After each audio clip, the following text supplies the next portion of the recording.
Now we'll bring in Erika Donalds, the chair of America First Policy Institute's Education Opportunity. Always good to see you, Erika. Thank you so much. So just to put this in context, Marjorie Taylor Greene is saying this. Now she fears for her safety, posting part of this saying this: I am now being contacted by private security firms with warnings for my safety as a hotbed of threats against me are being fueled and egged on by the most powerful man in the world. Your response to that, Mrs. Donalds?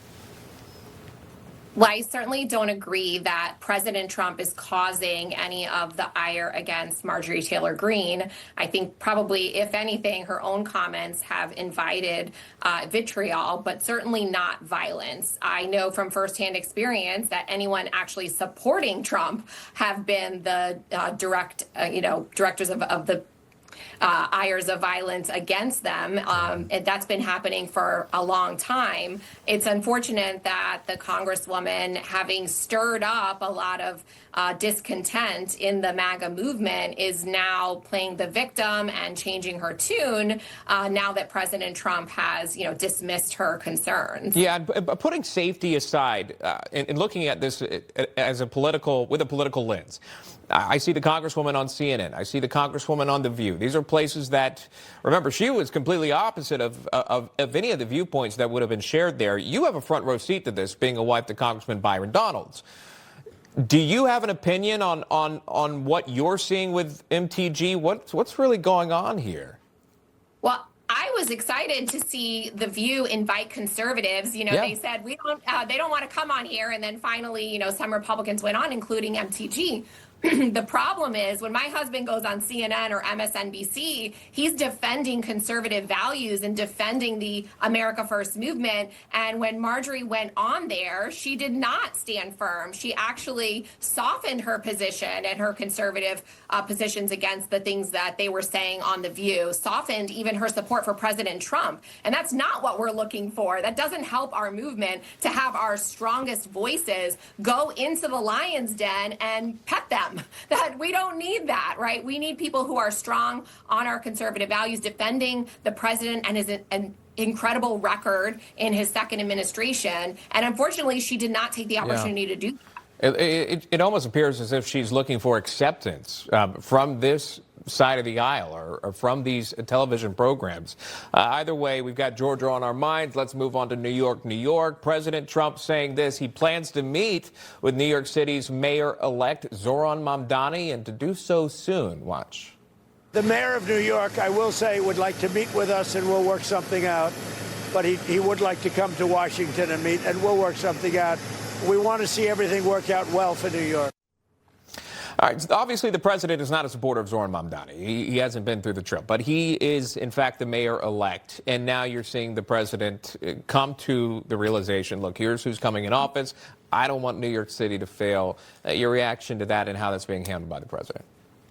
Well, President Trump loves New York. It's where he's from. His family has built up the city there, and it is, Trump town. So, yes, this is the situation that we're in. The president is going to welcome him in and try to limit the damage that Mamdani is going to do to the city that President Trump loves, and that is so important, really, to America and being a thriving city. Unfortunately, the people of New York voted for him and voted for socialism, communism, and they may see some of those policies really affect them. And of course, we're seeing an effect here in Florida with people looking to move here and get away from those policies. But I appreciate that President Trump always has an open door to try to protect the people that he cares so much about. It's not only New York, by the way. It's the newly elected Seattle mayor with even more socialist viewpoints than Mamdani has. A lot of folks are not watching that. All eyes on New York City. Look at Seattle, by the way, if you've got a moment of time, because the Washington Post put out an opinion piece on that, even calling it out. All right, I got to show you this. This is going to take a couple minutes, but President Trump's special ambassador to Hollywood, John Voight, you know the Oscar winner, having some strong opinions about Zohran Mamdani. Here's what he said.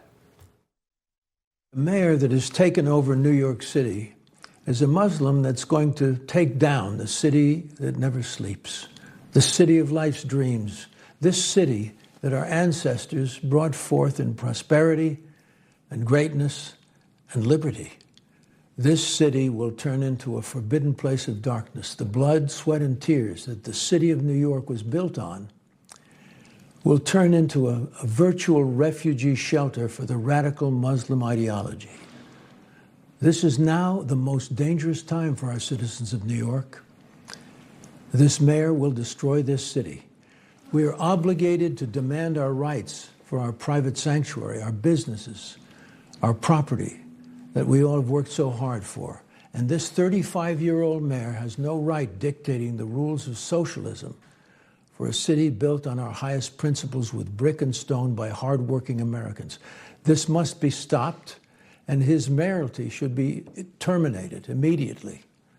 You, the people of the greatest city, New York, are in danger of losing your city to this communist fool.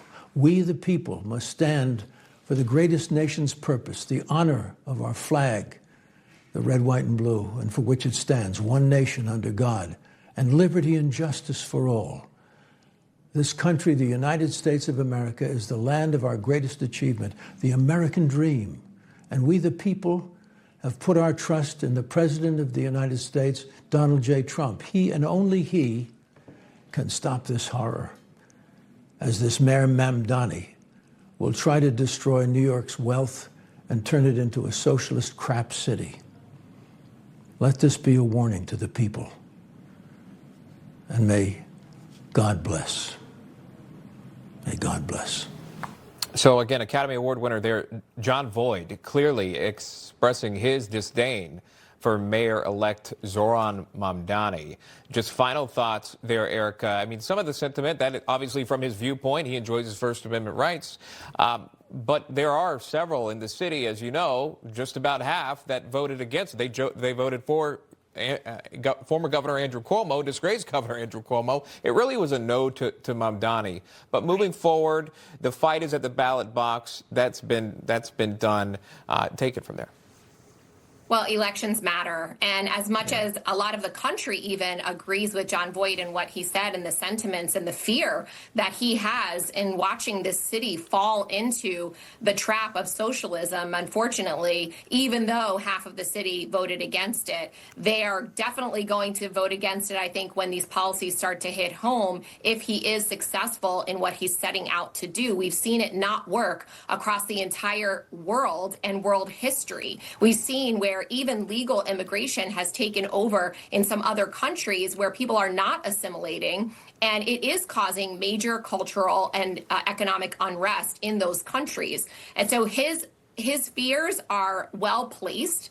However, again, going back to President Trump meeting with Mamdani, looking at some of the leadership in New York, even Democrat leadership that are trying to hold back on some of the policies that he's trying to put forth. Hopefully they can control the damage that he is trying to instill on this city. But I think Jon Voight speaks for a lot of Americans and their concern over the city that has been a really success story in the history of America. And there's a lot of things that Zohran Mamdani cannot do. He cannot freeze rent on his own as being mayor. He cannot put out free grocery stores by himself on that. He cannot raise taxes. He's going to need Albany to do so.